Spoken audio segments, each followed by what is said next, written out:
دغه یې بمبار کړي دي. خدای دښمنانو شخصي دوکانونه، شخصي خلک کې شهیدان، دغه وینې پرتې دي، دا شهیدانو وینې دي، دا ګوره د شهیدانو وینې دي، دا دواخانه ده ویستل وه هغه ده دا کشنه کشنه هلکان وو، دغه پایزارونه ګوره پاتې شي دي شهیدان شو. دغه موټر دغه د هندارې غوټې باندې دي، هغه موټر ده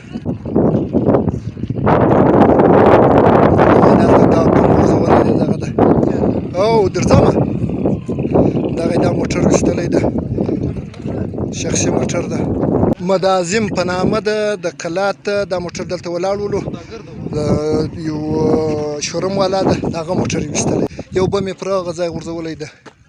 او دغه دوکانونه تر دې ځای مرمۍ دغه ده چې پټاو سوې نه ده. دغه د مسجد یم دغه ده کلکینان تشیان یې ورته کړي دي، شهید کړی یې ده چې